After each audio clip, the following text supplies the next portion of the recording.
Addiction எல்லாருமே ஏதோ ஒரு வகையில அடிக்டடா தான் இருப்பாங்க.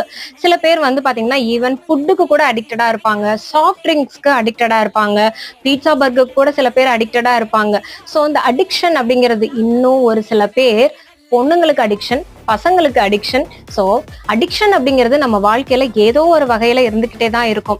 99% அடிக்ஷன் என்ன தெரியுங்களா? Gadget addiction. இந்த மொபைல பார்த்தோம்னா நம்மள மறந்து எங்க போறோம், என்ன பண்றோம் அப்படின்றது கூட தெரியாம போன் பேசிட்டே சில பேர்லாம் அடிக்டடா இருப்பாங்கல்ல.